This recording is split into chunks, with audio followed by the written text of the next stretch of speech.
नमस्कार, आप देख रहे हैं न्यूज़ वन इंडिया। आपके साथ मैं हूं सुरभि तिवारी। आप देख रहे हैं 5 की बात। सुल्तानपुर की अब बात करेंगे, जहां पर न्यूज़ वन इंडिया की खबर का बड़ा असर देखने को मिला है। घोटालेबाज प्रबंधक संतोष सिंह पर कोर्ट ने शिकंजा कसा है। कोर्ट ने एक संतोष सिंह के नाम पर एक वारंट भी जारी कर दिया है और संतोष सिंह के खिलाफ NBW वारंट एसटीएफ के रडार पर संरक्षण देने वाले पुलिस और अधिकारी संरक्षण देने वालों पर कभी भी हो सकती है बड़ी कार्रवाई। संतोष ने कागजों में 3 स्कूल खोलकर किया करोड़ों का घोटाला और 3 स्कूल खोलने के बाद से करोड़ों का घोटाला बताया जा रहा है। संतोष सिंह ने कागजों के आधार पर यह घोटाला किया था। न्यूज़ वन इंडिया ने स्कैंडल शो में घोटाले की इस खबर को दिखाया था। न्यूज़ वन इंडिया पर खबर दिखाने के बाद जिला अधिकारी ने इस पूरे मामले पर संज्ञान लिया है। मामले की जांच करार करते हुए मुकदमा दर्ज कर लिया गया है और मुकदमा दर्ज करने के बाद यह आदेश भी जारी कर दिए गए कि जिला बेसिक शिक्षा अधिकारी ने थाने में मामला दर्ज किया है। मामले को गंभीरता से लेते हुए शासन ने एसटीएफ को जांच की रिपोर्ट सौंपी है और घोटालेबाज संतोष सिंह की तलाश में एसटीएफ की टीम जुट गई है। एसटीएफ ने संतोष के खिलाफ कोर्ट से गैर जमानती वारंट लिया है। एसटीएफ ने सीआरओ सहित कई अधिकारियों के बयान भी दर्ज किए हैं। घोटालेबाज को संरक्षण देने के आरोप में कई नेता भी अब गिरफ्तार हो सकते हैं। और सुल्तानपुर से यह खबर हम आपको बता रहे हैं, जहां पर न्यूज़ वन इंडिया की खबर का बड़ा असर देखने को मिला। घोटालेबाज प्रबंधक संतोष सिंह पर कोर्ट का शिकंजा कसता हुआ नजर आ रहा है। कोर्ट ने संतोष सिंह के खिलाफ NBW वारंट जारी किया है, जो कि गैर जमानती वारंट है। एसटीएफ की रडार पर संरक्षण देने वाले पुलिस और अधिकारियों पर भी कार्रवाई करने की बात सामने आई है। संरक्षण देने वाले पर कभी भी बड़ी कार्रवाई हो सकती है। और संतोष ने कागजों में 3 स्कूल खोलकर करोड़ों का घोटाला किया था। न्यूज़ वन इंडिया ने स्कैंडल शो में इस घोटाले की खबर को दिखाया था, जिसके बाद न्यूज़ वन इंडिया पर खबर दिखाने के बाद जिला अधिकारी ने इस पूरे मामले पर संज्ञान लिया है। मामले की जांच करार देकर मुकदमा दर्ज कराने के आदेश भी जारी कर दिए गए हैं। जिला बेसिक शिक्षा अधिकारी ने थाने में मामला दर्ज कर लिया है और अब मामले को गंभीरता से लेते हुए शासन ने एसटीएफ को जांच सौंप दी है। घोटालेबाज संतोष सिंह की तलाश में एसटीएफ की टीम जुटी हुई है। लगातार संतोष सिंह को ढूंढने की कोशिश कर रही है एसटीएफ की टीम और अब गैर जमानती वारंट भी जारी कर दिया गया। एसटीएफ ने सीआरओ सहित कई अधिकारियों के बयान भी दर्ज कर लिए हैं। घोटालेबाजों को संरक्षण देने के आरोप में कई नेता भी अब गिरफ्तार कभी भी किए जा सकते हैं और 3 स्कूलों के नाम पर करोड़ों का यह घोटाला बताया जा रहा है। घोटालेबाज प्रबंधक संतोष सिंह पर कोर्ट का शिकंजा कसता हुआ नजर आ रहा है। कोर्ट ने संतोष सिंह के खिलाफ NBW वारंट जारी कर दिया है और NBW वारंट के तहत जो गैर जमानती वारंट है एसटीएफ की तरफ से ले लिया गया है। एसटीएफ ने संतोष के खिलाफ कोर्ट से गैर जमानती वारंट ले लिया है, जिसके बाद से एसटीएफ ने सीआरओ सहित कई अधिकारियों के बयान दर्ज किए हैं और घोटालेबाज को संरक्षण देने के आरोप में कई नेता कभी भी गिरफ्तार हो सकते हैं। दरअसल न्यूज़ वन इंडिया ने स्कैंडल शो में इस खबर को दिखाया था और इस खबर को न्यूज़ वन इंडिया पर दिखाए जाने के बाद से वहां के जिला अधिकारी ने इस पूरे मामले पर संज्ञान लिया है। संज्ञान लेने के बाद अब जांच के आदेश जारी कर दिए गए हैं जिला अधिकारी की तरफ से और इसी वजह से अब एसटीएफ की जो टीम की तैनाती की गई है, एसटीएफ की टीम संतोष सिंह को ढूंढने में लगी हुई है। घोटालेबाज संतोष सिंह को तलाश कर रही है एसटीएफ की टीम और एसटीएफ ने संतोष के खिलाफ गैर जमानती वारंट भी अब जारी कर लिया है और एसटीएफ ने सीआरओ सहित कई अधिकारियों के बयान भी दर्ज किए हैं। तो वहीं ये पूरा मामला हम आपको बता दें कि लगातार एसटीएफ अपनी रडार पर संतोष सिंह को बनाए हुए हैं और घोटालेबाज कहा जा रहा है संतोष सिंह, जिसकी तलाश कर रही है एसटीएफ की टीम। न्यूज़ वन इंडिया की खबर का बड़ा असर देखने को मिला है। जिस तरीके से घोटालेबाजी की खबर सामने आई थी, घोटालेबाज प्रबंधक संतोष सिंह नाम बताया जा रहा है और कोर्ट का भी शिकंजा संतोष सिंह पर कसता हुआ नजर आ रहा है। कोर्ट ने गैर जमानती वारंट भी जारी कर दिया है। एसटीएफ के रडार पर संरक्षण देने वाले पुलिस और अधिकारी संरक्षण देने वालों पर कभी भी कार्रवाई हो सकती है। इस पर अधिक जानकारी के लिए doctor Varun Upadhyay, zonal editor, हमारे साथ जुड़ चुके हैं। वरुण, क्या जानकारी मिल पा रही है? कहा जा रहा है ये घोटालेबाज को लगातार अब एसटीएफ की टीम तलाश रही है। देखिए, सबसे पहले इस मामले को न्यूज़ वन इंडिया ने ही उठाया था और बताया था कि एक विद्यालय है जो कागज पे चल रहा है और करोड़ों रुपए सांसद निधि, विधायक निधि लेके बैठा हुआ है।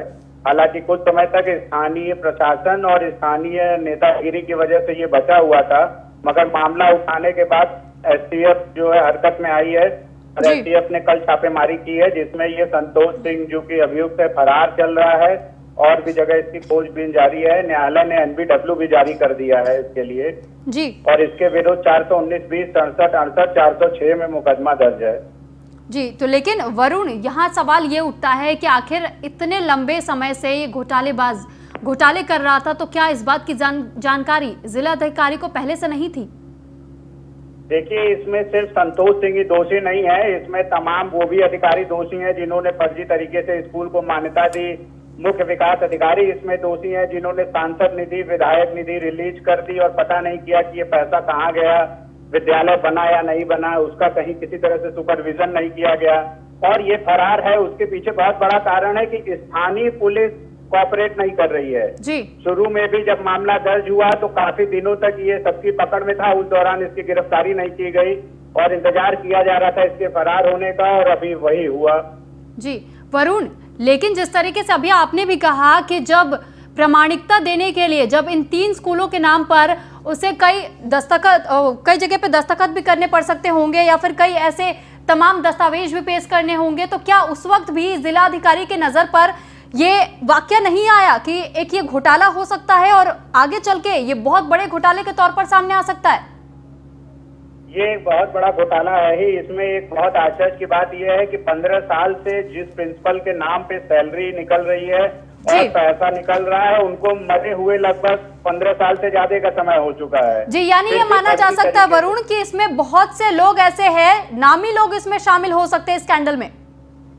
नामी लोग शामिल हैं, अधिकारी शामिल हैं और बैंक कर्मचारी भी शामिल हैं। आखिर बैंक ने कैसे फर्जी खाता खोल लिया जी, बिना केवाईसी के कैसे अकाउंट चल रहा है, कैसे उसमें से पैसे विड्रॉ हो रहे हैं, ये एक विषय ऐसा है कि एसटीएफ अगर गहराई से जांच पड़ताल करे तो इसमें बैंक के लोग भी इन्वॉल्व है इस घोटाले में। ठीक है, बहुत बहुत शुक्रिया वरुण आपका हम तक ये तमाम जानकारियां पहुंचाने के लिए। और अब बात करेंगे लखनऊ की, जहां पर धान खरीद को लेकर सीएम योगी सख्ती के साथ नजर आ रहे हैं। धान खरीद में किसी भी तरह की लापरवाही बर्दाश्त नहीं करेंगे। सीएम योगी आदित्यनाथ ने ये तमाम बातें कही हैं और खरीद प्रक्रिया में और तेजी लाने की आवश्यकता है। आवश्यकता होने पर अतिरिक्त क्रय केंद्र स्थापित करेंगे। सीएम योगी आदित्यनाथ ने कहा है कि जब आवश्यकता ज्यादा होगी तो क्रय केंद्रों की स्थापना की जाएगी और इसी के तहत हम आपको ये जानकारी भी दे रहे हैं कि आवश्यकता होने पर और क्रय केंद्रों को स्थापित किया जाएगा। अब तक 4200 केंद्र स्थापित किए जा चुके हैं। सीएम योगी आदित्यनाथ ने तमाम बातें बताई हैं।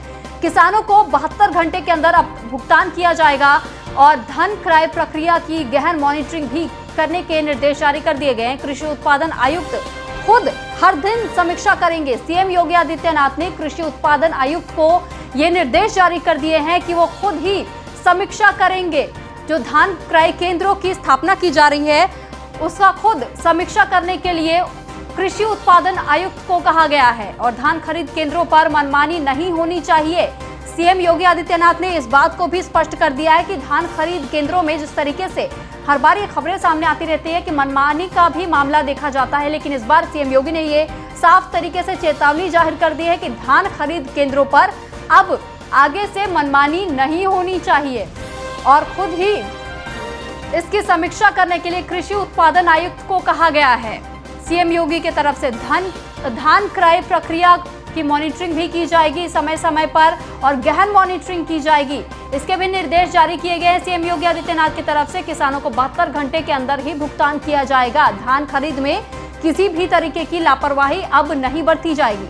जिस तरीके से पहले ऐसी तमाम खबरें सामने आती रही हैं जब किसान धान खरीद को लेकर के ऐसी खबरें भी आई हैं जब उनके साथ लापरवाही बरती गई है और कम ब्याज दर पर धान को खरीदा गया है, लेकिन अब स्पष्ट कर दिया गया सीएम योगी आदित्यनाथ की तरफ से कि अब पूरी तरीके से किसानों को 72 घंटे के अंदर ही भुगतान कर दिया जाएगा। किसी तरीके की कोई लापरवाही नहीं बरती जाएगी और पहले जिस तरीके से मनमानी देखी जाती थी अब कोई भी मॉनिटरिंग के तहत ये पता चल जाएगा और कोई भी मनमानी नहीं कर पाएगा, क्योंकि मॉनिटरिंग यानी गहन मॉनिटरिंग के भी निर्देश जारी किए गए हैं।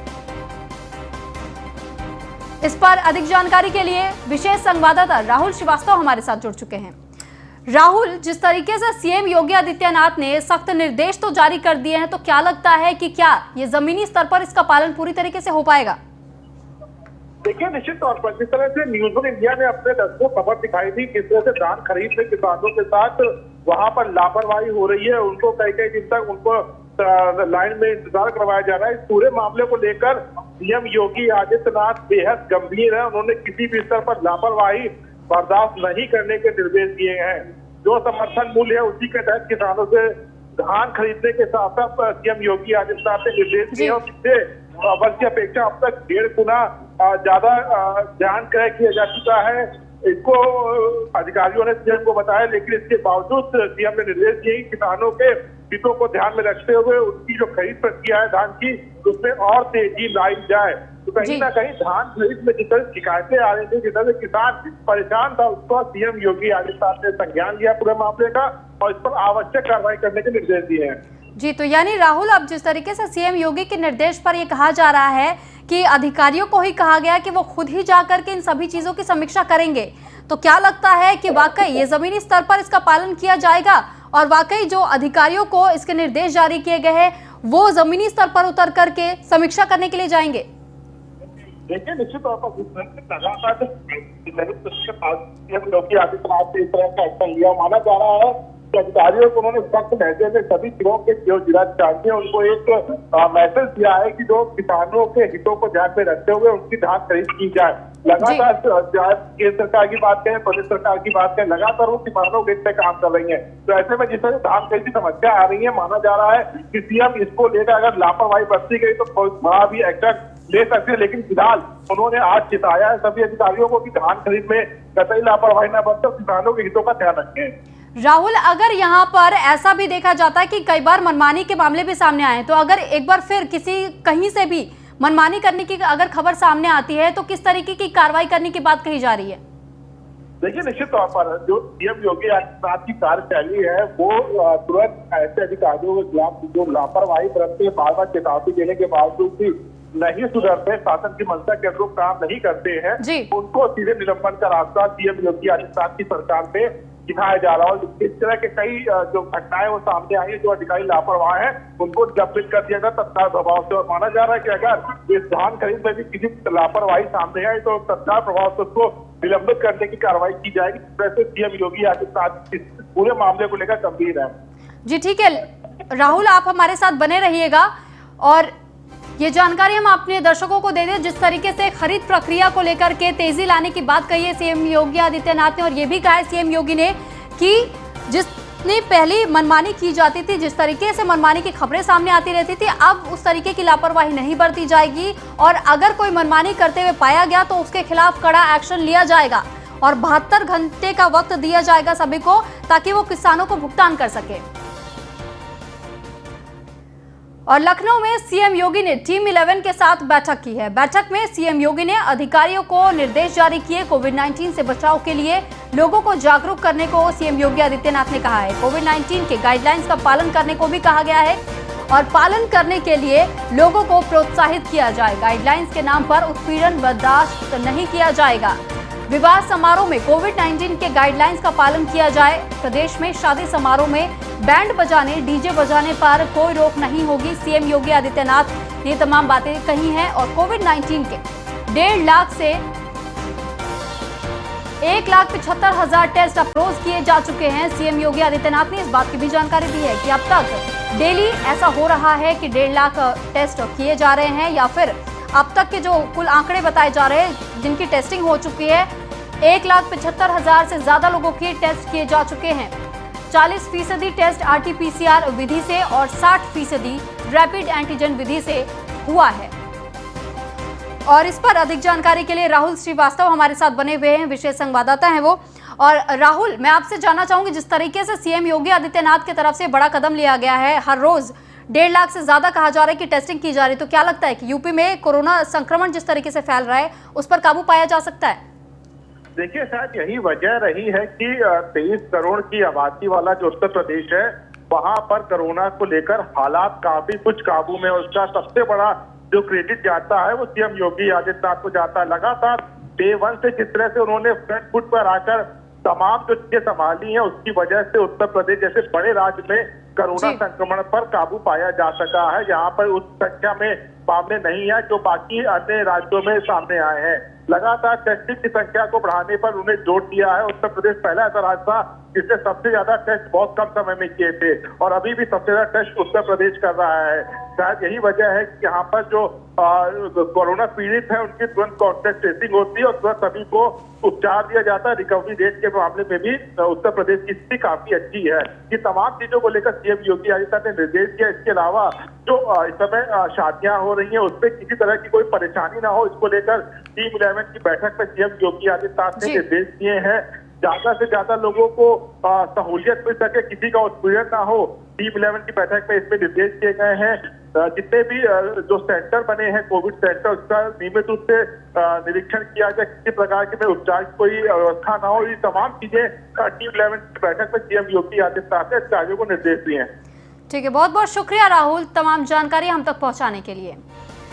तो कॉन्टैक्ट ट्रेसिंग को लेकर के सीएम योगी आदित्यनाथ ने ये दिशा निर्देश जारी किए हैं कि सही तरीके से कॉन्टैक्ट ट्रेसिंग की जानी चाहिए और कोविड-19 के जो मरीज है उनमें रिकवरी रेट ज्यादा से ज्यादा बनाए रखने की कोशिश करें और साथ ही टीम 11 के साथ ही इस बैठक में तमाम जो चर्चा किए गए हैं कोविड-19 के नियमों का पालन करने का भी जिक्र किया गया है।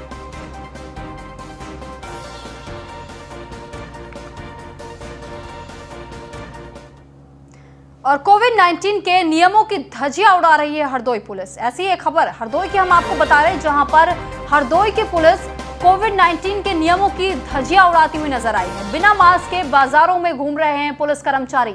बिना मास्क के घूमने पर 500 से 1000 रुपए का जुर्माना है, लेकिन फिर भी पुलिसकर्मी जो लोगों को मास्क ना पहनने पर जिनका चालान काटते हैं, वही पुलिसकर्मी बिना मास्क के खुद घूमते हुए सड़कों पर नजर आए हैं। हरदोई की एक खबर हम आपको दिखा रहे हैं और आप साफ तौर पर तस्वीरों में भी देख सकते हैं कि किस तरीके से बिना मास्क के बाजारों में ये पुलिसकर्मी घूम रहे हैं, जबकि बिना मास्क के घूमने पर 500 से 1000 रुपए का जुर्माना किया जा रहा है। पुलिसकर्मी सरकार के नियमों का उल्लंघन करते हुए नजर आ रहे हैं। एक तरफ तो कानून के हाथ में ही ये बागडोर सौंपी गई है कि इस पर निगरानी रखे, जांच करे, अगर कोई बिना मास्क पकड़ा जाता है तो उसका चालान किया जाए, जुर्माना वसूला जाए। लेकिन यहाँ पर कानून की तरफ से ही कोविड-19 के गाइडलाइंस की धज्जियां उड़ाती हुई देखी जा सकती है।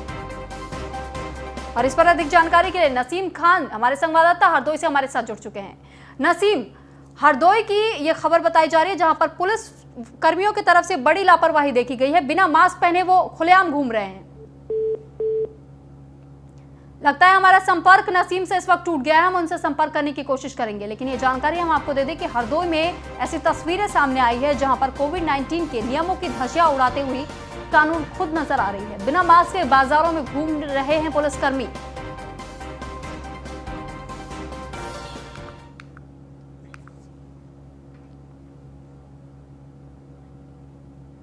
और मुजफ्फरनगर से अगली बड़ी खबर है जहां पर किसानों पर लाठीचार्ज के विरोध में भाकियू ने किसानों क्रांति कैसे बड़े आंदोलन की चेतावनी दी है। मुजफ्फरनगर में किसानों पर लाठीचार्ज के विरोध में भाकियू नजर आए हैं और भाकियू ने किसान क्रांति जैसे बड़े आंदोलन की चेतावनी दी है। भाकियू के राष्ट्रीय अध्यक्ष नरेश टिकैत ने किसानों को अलर्ट पर रहने को कहा है और राष्ट्रीय अध्यक्ष भाकियू के नरेश टिकैती जिन्होंने किसानों को अलर्ट पर रहने के लिए कहा है। किसानों के भाग्य का फैसला दिल्ली के कोठियों में बैठकर किया जाता है। हरियाणा पंजाब के किसानों पर लाठीचार्ज का जवाब दिया जाएगा।